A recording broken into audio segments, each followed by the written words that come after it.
When my kids were born, there was no question where I'd raise them. I grew up in Westchester.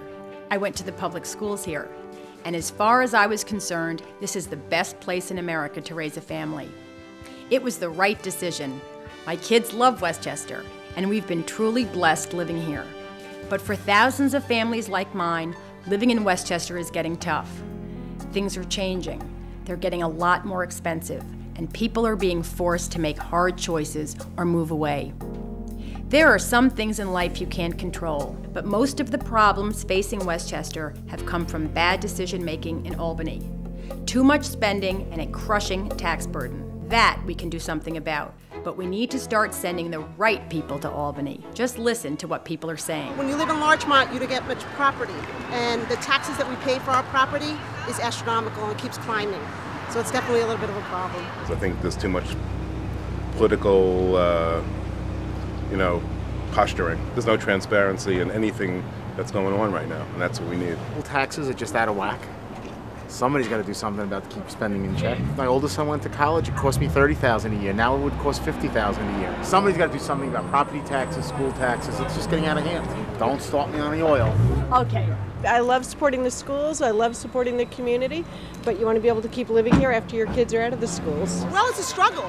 Everything's a give and take, and it just keeps, we just have to give a little bit more constantly. And so it takes away from the family and the life that you want to have for your family. Because a lot of firefighters are property owners, and we're paying the most property taxes in the nation, and we feel that we're going to send Liz up there and she's going to help us out, get by.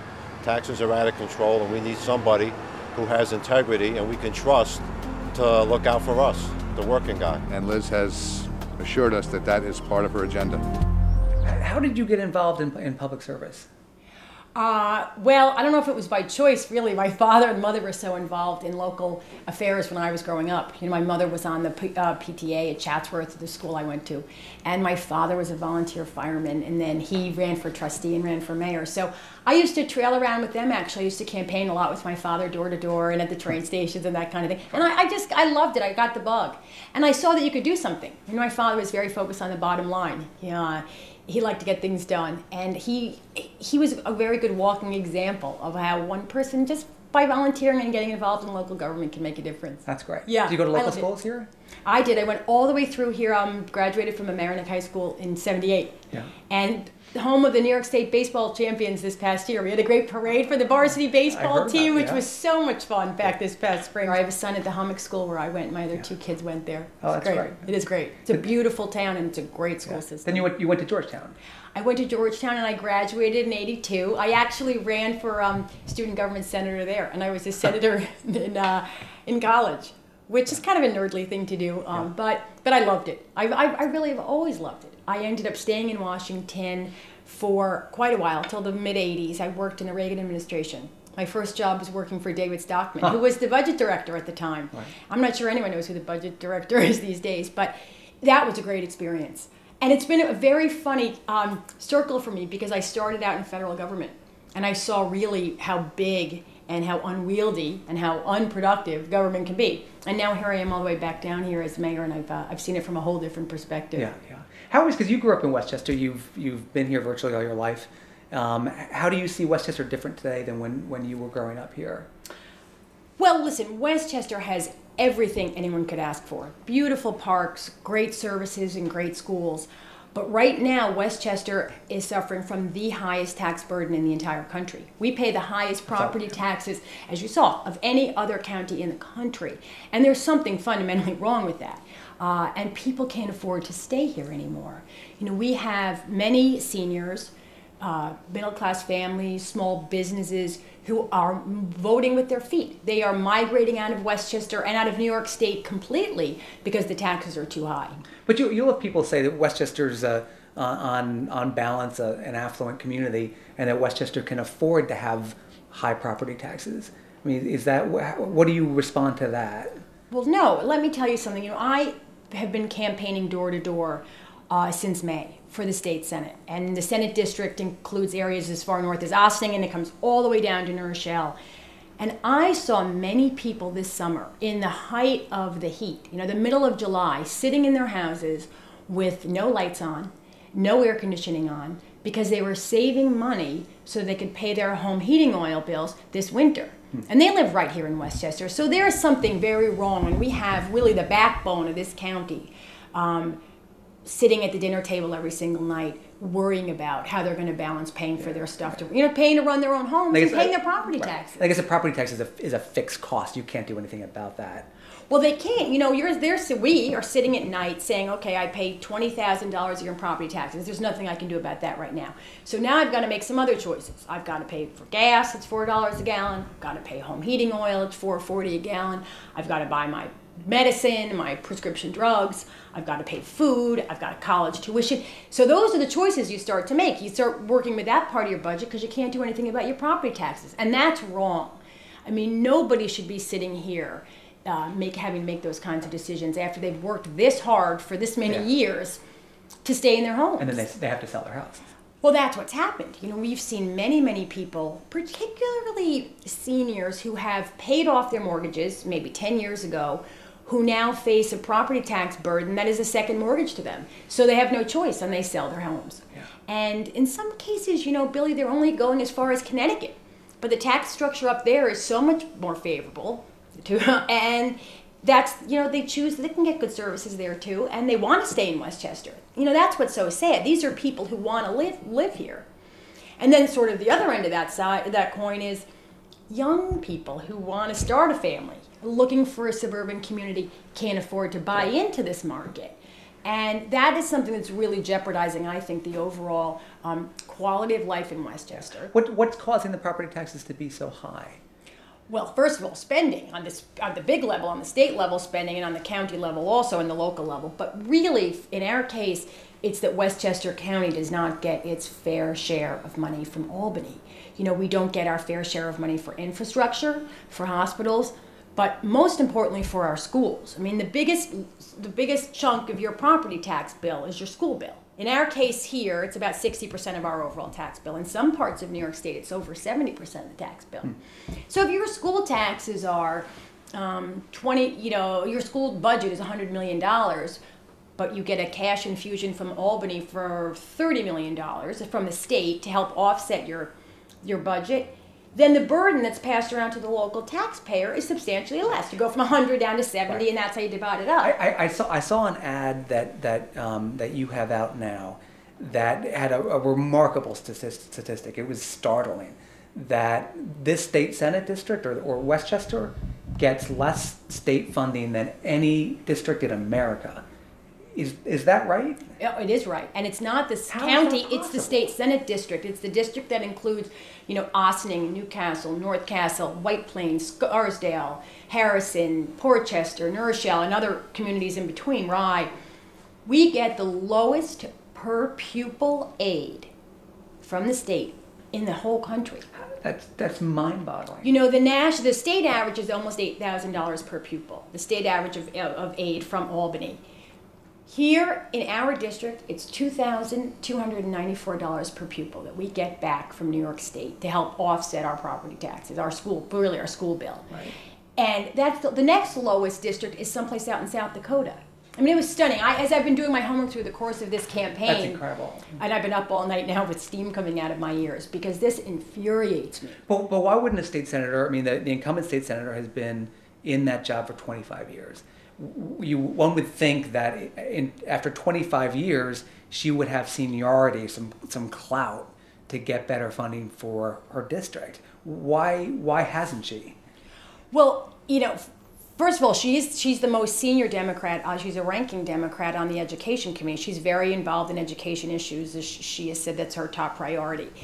But she actually voted for the 2007 budget, with Eliot Spitzer's budget, that gave Long Island $70 million in extra aid for school funding and gave Westchester $1.2 million. I mean, that's mind-boggling. There wasn't another member of the Westchester Assembly delegation who voted for that bill. Yeah. In fact, in protest, they voted against it because they knew how much it was going to hurt the local taxpayers here. Did she just get steamrolled? I mean, she must have made a stink about it. You'd have to ask her. She certainly didn't make a stink about it. She voted for it, and that same bill cut hospital funding and nursing home funding almost $12 million in this district. I mean, this gets back to the whole point of not getting our fair share, but also who's sticking up for Westchester? I mean, who's fighting for us up in Albany? If we have a state senator who's voting against our own interests, it's no surprise that we pay the highest property taxes in the country. We need an advocate every single day in Albany who's going to stick up for the people who live here. I want to be clear on the property tax issue, just so that I understand it. The reason that our property taxes are so high is that we get less state school aid than anywhere else in the country. So we need to make it up. Is that? Well, that's exactly how it works. If you have a school budget, and let's say it's $100 million. We go to Albany and say, hey, this isn't right. We need some help. But everyone goes to Albany, all the senators and assemblymen do, and say, we need money for our districts to help offset this huge budget. And Albany says, okay, Westchester, you can have $5 million this year. So the $100 million goes down to $95 million, and then we take that budget and you distribute it out among the people who pay the taxes. So the more money you get coming in, the less money you have to take from your taxpayers. We pay the most and get the least. That's exactly right. Yeah. We pay the most because we get the least. Right. That's that just exactly seems crazy. Right. It is crazy. What do you think? I just want to change topics. Is the political environment these days? How do you see? Because I know you ran as a coalition mayor in your town. How do you see the state of partisanship today? Well, does it impede things from happening, from getting done? Well, look what happened even in Washington this week with the bailout bill. There was so much fighting to get to the microphone to blame the other party for the failure of the bill to pass the first time around, and I thought this is exactly what has been going on in New York State for years. You're right. I ran on a coalition ticket with 2 Democrats. We still work very, very closely together to do the people's business, really. And as you know, Mike Bloomberg is the perfect. I think he's the perfect model of someone who looks at government. He did endorse me this week, and I've spent a lot of time with him over the last few months. And he's the model that I think we need to bring to Albany.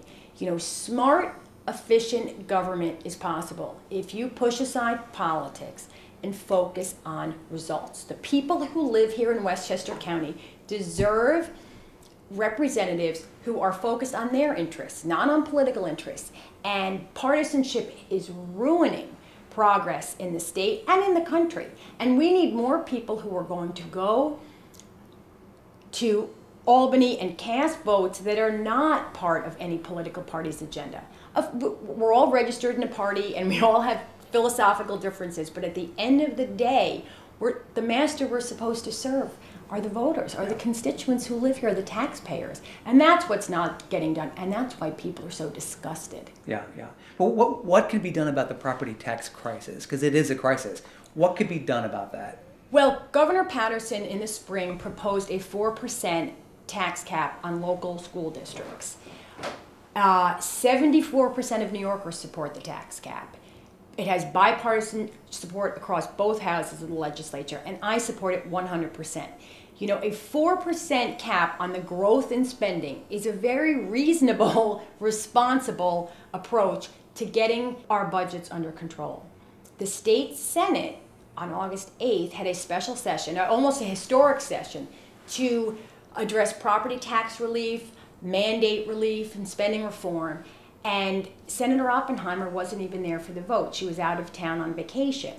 And the vote did pass, but it did not pass in the Assembly, and it's just sitting out there. But the voters of this district and of New York State want property tax relief, and the tax cap is an essential first step towards that. It's very logical. I don't know too many people, Bill, who are going to get a 4% raise in the next year. So when you look at a 4% tax cap, it certainly seems reasonable. It's almost a timeout is what it is for local school districts to examine how they're providing services and how they're operating their businesses. Do you have kids in the public schools? I do. I have a son who's at the middle school, the Hommocks Middle School here, and my other 2 kids are now in college. Yeah. I do. And I went through the public schools. And I think people get nervous when they hear tax cap because some of the fear mongers are running around and saying your kids aren't going to have recess or your kids aren't going to have a special computer lab. That is not true. What a property tax cap is going to do is force everybody to figure out how we can basically make do or make do more with less.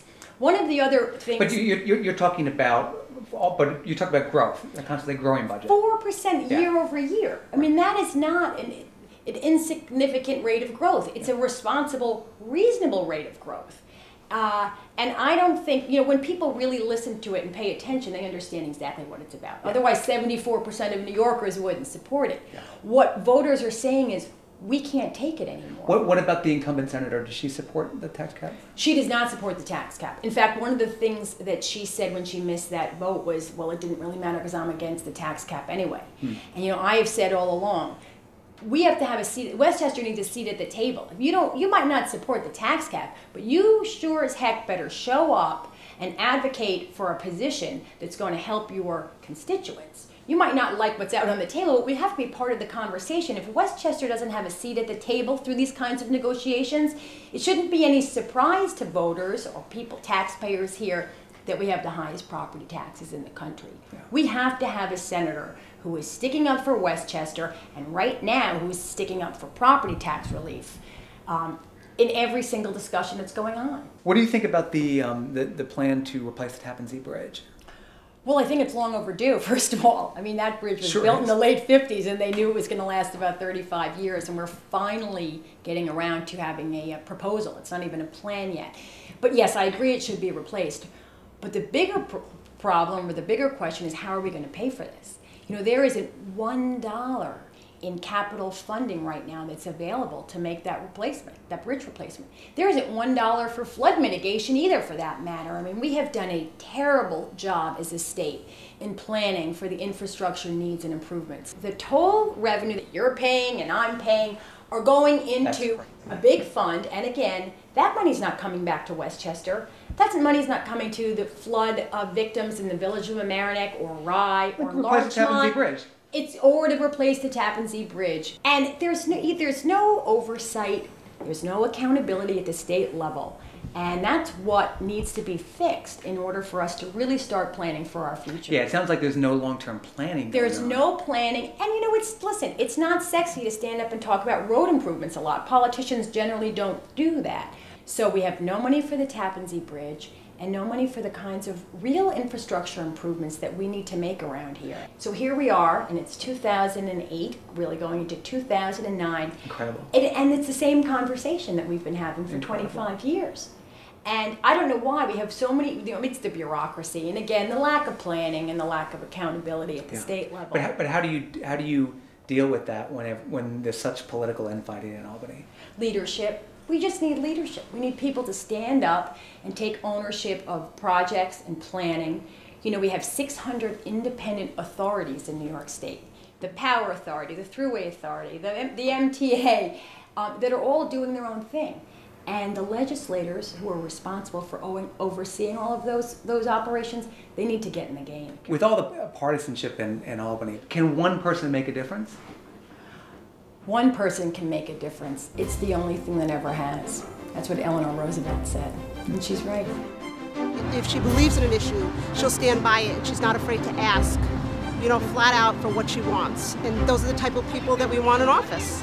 And she's that type of a person. She's very personable. She's very energetic. I feel like she's a go-getter, that she's going to get things done. I just feel we need more fight, and we need people that are going to fight for us. Mike Bloomberg actually endorsed me. If he supported you, you'll get my vote. Thank you. Liz is such a great role model, not only for me, but also for our kids and for our whole family because of her commitment and passion to public service. I mean, every day she's committed to a cause and to something that's really important, not only for our family, but for all of the constituents which she serves. So she serves as a great inspiration, a great role model for all of us. When I was growing up in Westchester, this was a place where you could plant roots. We had neighbors whose families had been here for generations. Sadly, that's changing. Taxes are making it impossible, but things don't have to stay this way. With the right people in Albany, people who understand the consequences of bad public policy on real people, we can start turning things around. But we can't keep sending the same people back to Albany year after year and expect different results. We need new leaders with fresh enthusiasm for the job. leaders who will stick up for Westchester. This is the year we begin that change, and with a little help, I plan to be a big part of it.